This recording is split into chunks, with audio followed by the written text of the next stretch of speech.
విద్యార్థులందరికీ, నా తోటి విద్యార్థులందరికీ ముందుగా తెలుగు భాష దినోత్సవ శుభాకాంక్షలు. తెలుగు అనే పదంలోనే ఎంతో మాధుర్యం ఉంది. తేనెలలుగు భాష మన తెలుగు భాష, అమ్మదనం నిండిన కమ్మనైన భాష మన తెలుగు భాష. ఆగస్టు 29 ఈ తేదీకి ఒక ప్రత్యేకత ఉంది. వ్యవహారిక భాష ఉద్యమకర్త అయిన గిడుగు వెంకట రామమూర్తి పంతులు గారి పుట్టినరోజు ఈరోజు. గ్రాంధిక భాషలో ఉండే పాఠ్యాంశాలను వాడుక భాషలోకి మార్చాలని ఎంతగానో కృషి చేసిన ఈయన గిడుగు వెంకట రామమూర్తి పంతులు గారు. తెలుగు భాషకు ఆయన చేసిన కృషి చిరస్మరణీయం. ప్రతి విద్యార్థికి సులువైన పద్ధతిలో పాఠ్యాంశాలు ఉండాలని ఆలోచించి మనం ఇంట్లో మాట్లాడే భాష, బడిలో మాట్లాడే భాష వేరువేరుగా ఎందుకు ఉండాలని అనుకొని వాడుక భాషలోనే పాఠ్యాంశాలు ఉండాలని ఉద్యమం చేశారు. ఈయన చేసిన కృషిని గుర్తించి ఈయన పుట్టినరోజు అనగా ఆగస్టు 29న తెలుగు భాష దినోత్సవంగా జరుపుకుంటారు. మనిషి పుట్టిన తరువాత మొదటగా భాష నేర్చుకునేది అమ్మ ఒడిలోనే. అదే మన మాతృభాష. మన తెలుగు భాషలోని పద్యాలు, కవితలు, గేయాలు, ఛందస్సు మొదలగునవి వాటికవే సాటి, వాటికి లేవు పోటీ. శ్రీకృష్ణదేవరాయలు దేశ భాషలందు తెలుగు లెస్స అని అన్నారు.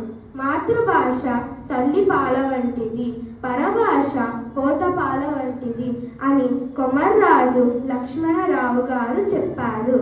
అనగా ఏ ప్రాంతం వారికైనా వారి భాష అమ్మ లాంటిది.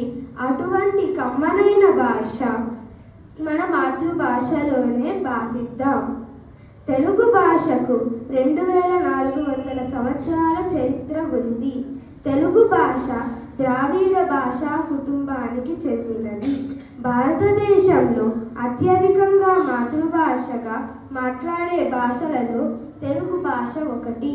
భారతదేశంలోనే తెలుగు భాష 4వ స్థానంలో ఉంది. ఇంతటి గొప్ప తెలుగు భాషను ఆదరించి గౌరవించాలని కోరుకుంటూ నా ఉపన్యాసాన్ని ముగిస్తున్నాను.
నాకు దాని గురించి ఏమీ అర్థం కాలేదు. తెలుగు అంటే అంత గొప్పదా తాతయ్య?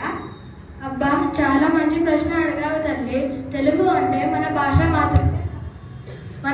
మాత్రమే కాదు, అది మన గర్వం, మన వారసత్వం. మన భావాలను మన భాషలో వ్యక్తపరచగలడం మనకిచ్చిన గొప్ప వరం. తాతయ్య, మీరు చాలా బాగా మాట్లాడుతున్నారు. తెలుగు భాషకు ఏమైనా చరిత్ర ఉందా? ఉంది తల్లి. ఎంత చరిత్ర ఉంది అంటే తెలుగులో ఆంధ్ర మహాభారతమే ఉంది. పాటలు,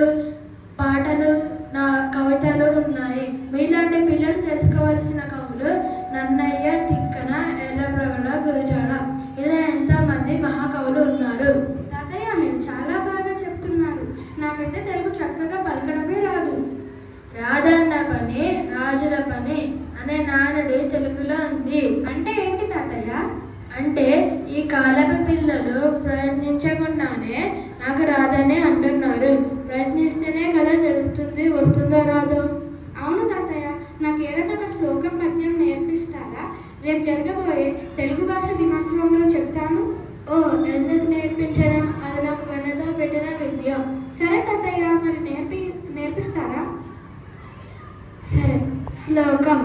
అసంశయం మహాబాహో మనో దుర్నిగ్రహం చలం అభ్యసేన తు కౌతేయ వైరాగ్యేన చ గృహ్యతే.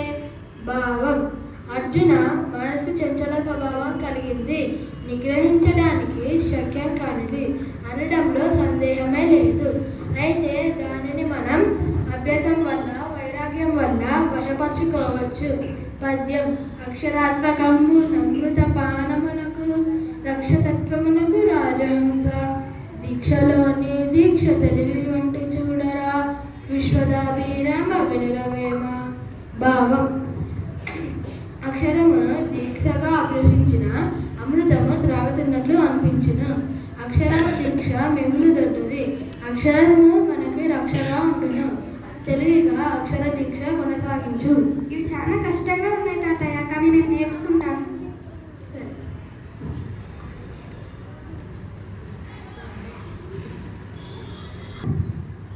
చెప్పు తల్లి, ఇవాళ తెలుగు భాష దినోత్సవం ఎలా జరిగింది బడిలో? చాలా బాగా జరిగింది తాతయ్య, నాకు మొదటి బహుమతి కూడా వచ్చింది. నాకు చాలా సంతోషంగా ఉంది తల్లి, నీకు మొదటి బహుమతి వచ్చినందుకు. అందరికీ శుభోదయం. తెలుగు భాష దినోత్సవ శుభాకాంక్షలు. శ్లోకం. యదా యదా హి ధర్మస్య గ్లానిర్భవతి భారత అభ్యుత్థానమధర్మస్య తదాత్మానం హృదయహం. భావం. ఓ భక్తవంశీయుడా, అర్జున, ధర్మం నశించి అధర్మం తెచ్చు మీరినప్పుడల్లా నన్ను నేనే సృష్టించుకుంటూ ఉంటాను. అందరికీ పద్యం. అనగనగలాగా మతిసేలుచుండు తినగ తినగ వేము తీయనుండు సాధనముల పనులు సమకూర్దలోన విశ్వదాభిరామ వినురవేమ. భావం.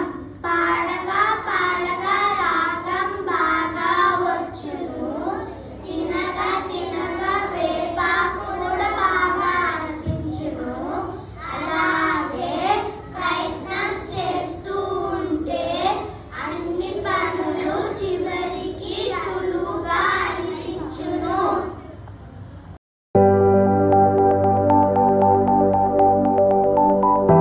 శుభోదయం అందరికీ.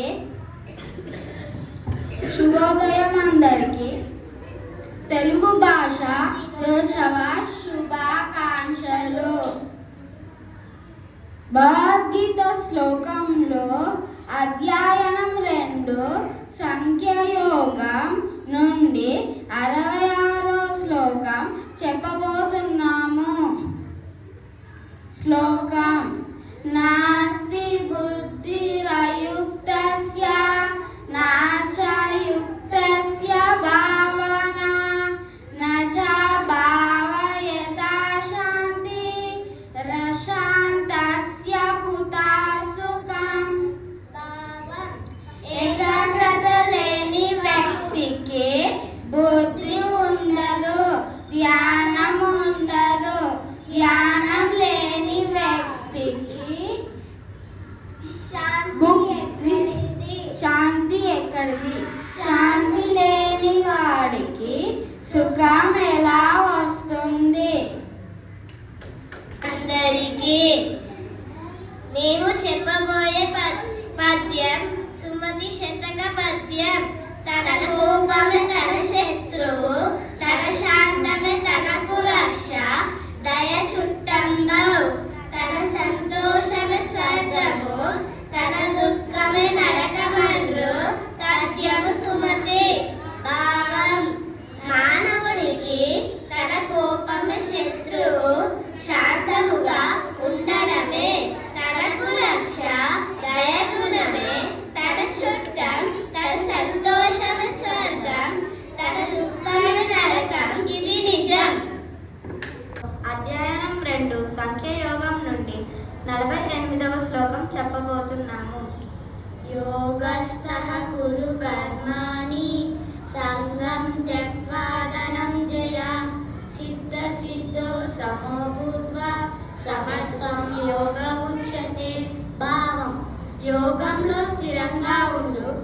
కర్తవ్యాన్ని నిర్వర్తించు మరియు విజయం లేదా వైఫల్యం పట్ల అన్ని అనుబంధాలను విడిచిపెట్టు. అటువంటి మనస్సు యొక్క సమతుల్యతను యోగం అంటారు.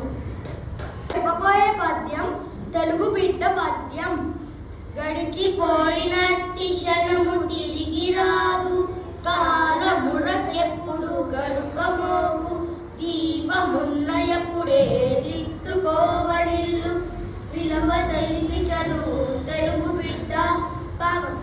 గడిచిపోయిన సమయం తిరిగి రాదు కాబట్టి కాలాన్ని వృధా చేయకూడదు. దీపమున్నయపుడే ఇల్లు చక్కదిద్దుకోవాలి. అలాగే సమయం ఉన్నప్పుడే చదువుకోవాలి, లేదా సమయం వృధా చేయకుండా మంచి పనులు చేసుకోవాలి అని. Thank you. ఉదయం అందరికీ ముందుగా అందరికీ తెలుగు భాష దినోత్సవ శుభాకాంక్షలు. భగవద్గీతలోని 5వ అధ్యాయం కర్మ సన్యాస యోగంలోని 16వ శ్లోకం చెప్పబోతున్నాము. జ్ఞానేన తు తదజ్ఞానం ఏషాం నాశితమాత్మనః తేషామాదిత్యవజ్ఞానం ప్రకాశయతి తత్పరమం భావం. ఆత్మజ్ఞానంతో అజ్ఞానాన్ని రూపుమాపుకున్న వాళ్ళు సూర్యుడు కాంతి లాంటి తమ జ్ఞానంతో పరబ్రహ్మ స్వరూపాన్ని సాక్షాత్కరింప చేసుకుంటారు. భగవద్గీతలోని 6వ అధ్యాయం ఆత్మ సంయమయోగంలోని 19వ శ్లోకం చెప్పబోతున్నాం. యథా దీపో నివాససః నింగంతే సోమమా స్మృతా యోగినో యత చిత్తస్య యుంజతో యోగమాత్మనః భావం. ఆత్మయోగం అభ్యసించేవాడి మనస్సు గాలి లేని చోట ఉండే దీపంలాగా నిలకడగా ఉంటుంది. ధన్యవాదాలు. ఉదయం అందరికీ తెలుగు భాష దినోత్సవ శుభాకాంక్షలు. వేమన శతకంలోని పద్యాలు చెప్పబోతున్నాము. కవి వేమన. కులములోన కండు గుణవంతుడుండిన కులము వెలయు వాని గుణము చేత వెలయు వనములో నమలై జంబున్నట్లు విశ్వదావి రామ వినురవేమ. భావం. విశ్వంలో ఉన్న రామల్లారా, ఈ వేమన చెప్పేది వినండి. కులములో కనీసం ఒకడైనా గుణవంతుడుంటే ఆ కులమంతా వాని గుణముతో ప్రకాశిస్తుంది. వనములో ఒక గంధపు చెట్టు ఉన్నట్లయితే ఆ వనమంతా వాసన వెదజల్లుతుంది. కోపమున గనక కొంచెమైపోవున్, కోపమున మిగుల గోడు కలుగున్, కోపమని చేనేరి కోరికలు నీడేరు విశ్వదావి రామ వినురవేమ. భావం. విశ్వంలో ఉన్న రామల్లారా, ఈ వేమన చెప్పేది వినండి. కోపము చేత వ్యక్తి గొప్పతనము నశించును, అనేక బాధలు కలుగును. కోపం అణుచుకుని శాంతముగా ప్రవర్తించినచో సకల కార్యములు నెరవేరును. అందరికీ ముందుగా తెలుగు భాషా దినోత్సవం శుభాకాంక్షలు. భగవద్గీతలోని 6వ అధ్యాయం ఆత్మ సంయమ యోగంలోని 18వ శ్లోకం చెప్పబోతున్నాము. యదా వినియతం చిత్తం ఆత్మన్యేవావతిష్ఠతే నిస్పృహ సర్వకామేభ్యః యుక్తా ఇచ్యుతతే తదా. భావం. మనసును వశపరచుకొని ఆత్మ మీద నిశ్చలంగా నిలిపి సర్వవాంఛలు విసర్జించినప్పుడు యోగ సిద్ధి పొందుతాడని చెబుతారు. భగవద్గీతలోని 6వ అధ్యాయం ఆత్మ సంయమ యోగంలోని 36వ శ్లోకం చెప్పబోతున్నాము. అసంయతాత్మనా యోగః దుష్ప్రాప ఇతి మే మతిః పశ్యాత్మనా తు యతతా శక్యో వాప్తుముపాయతః. భావం. ఆత్మ నిగ్రహం లేని వాడికి యోగం సిద్ధించదని నా ఉద్దేశం. ఆత్మ నిగ్రహం ఉంటే అభ్యాసం, వైరాగ్యం అనే ఉపాయాలతో యోగం పొందవచ్చు. చేయవచ్చు. ధన్యవాదాలు. అందరికీ ముందుగా తెలుగు దినోత్సవ శుభాకాంక్షలు. సుమతి శతకంలోని పద్యం చెప్పబోతున్నాము. కవి బద్దెన. ఉత్తమ గుణముల నీచున కెత్తురంగున కలుగనేచు నెయ్యదలన్ దాన్నెత్తించి కరంగి పోసిన ఇత్తడి బంగారమగునే ఇలలో సుమతి. మంచి బుద్ధి కలవార. భావం. అల్ప బుద్ధి కలవానికి ఏ విధంగా సహాయం చేసినా మంచి బుద్ధి రాదు. ఇత్తడికి సమానంగా బంగారాన్ని తీసుకొని ఎంత కరిగించి పోసినా అది బంగారానికి సాటి రాదు. అలాగే నీచుడు కూడా. సుమతి శతకంలోని పద్యం చెప్పబోతున్నాము. కవి బద్దెన. ఎప్పుడు దప్పులు వెదిగెడు నప్పు ఋషిని భగవన్ కూడా దది ఎట్లన్న సంపంబు పడగనీడను గప్ప వడ్డించు విధంబు గదరా సుమతి. మంచి బుద్ధి కలవాడ. భావం. ఎప్పుడు దప్పులు వెదిగెడు నప్పు ఋషిని గొల్వన్ కూడా దది ఎట్లన్న చేతనగా కప్ప తన చంపే పాము యొక్క పడగ కింద నివసించడం ఎంత హానికరమో ఆ శ్రీమతి స్థితి కూడా అంతే హానికరం. ధన్యవాదాలు.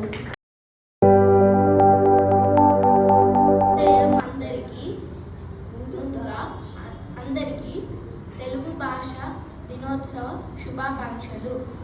భగవద్గీతలోని 6వ అధ్యాయం ఆత్మ సంయమ యోగంలోని 45వ శ్లోకం చెప్పబోతున్నాం. ప్రయత్నాదత మానస్తు యోగి సంశుద్ధ కిల్బిషః అనేక జన్మ సంసిద్ధః తతో యాతి పరాం గతిం. భావం. పట్టుదలతో ప్రయత్నించే యోగి పాప విముక్తులై అనేక జన్మలకు సంబంధించిన సాధన సంపర్కం వల్ల యోగ సిద్ధి తరువాత మోక్ష ఫలం పొందుతాడు. భగవద్గీతలోని 6వ అధ్యాయం ఆత్మ సంయమ యోగంలోని 46వ శ్లోకం చెప్పబోతున్నాం. తపస్విభ్యోధికో యోగి జ్ఞానిభ్యోపి మతోధికః కర్మిభ్యశ్చధికో యోగి తస్మద్యోగి భవార్జున. భావం. అర్జున, తపస్సు చేసే వాళ్ళ కంటే యోగుల కంటే ధ్యాన యోగి గొప్పవాడు కనుక నీవు ధ్యాన యోగం సాధించాలి. ధన్యవాదాలు. ఉదయం అందరికీ. ముందుగా అందరికీ తెలుగు భాష దినోత్సవం శుభాకాంక్షలు. సుమతి శతకంలోని పద్యం చెప్పబోతున్నాము. కవి బద్దెన. ఎప్పటికేది ప్రస్తుత అప్పటికా మాటలాడి ఎన్నులవనముల్ నొప్పింపక తానవ్వక తప్పించుకొని తిరుగువాడే ధన్యుండు సుమతి. భావం. మంచి బుద్ధి గలవాడ ఏ సమయమునకు ఏది తగినదో అప్పటికి ఆ మాటలాడి ఇతరుల మనస్సు నొప్పింపక తాను బాధపడక అప్పించుకొని నడుచుకునేవాడే కృతార్థుడు. కుమార శతకంలోని పద్యం చెప్పబోతున్నాము. కవి పక్కి వెంకటాచార్యుడు. మిత్రుండు తనకు విశ్వామిత్రము చేసినను గాని వేరనవచ్చు శాస్త్రవుడే ముద్దుగొండను రాత్రిందన పదియే కీడు దలప కుమార. భావం. ఓ కుమార, లోకమందు మిత్రుడు మనకు కీడు చేసినను దానిని మేలు చేసినట్లుగానే భావించవలెను. కానీ శత్రువు మన ఇంట భోజనం చేసినను మనకు అపకారమే కలుగునని తెలుసుకోవాలి. ధన్యవాదాలు.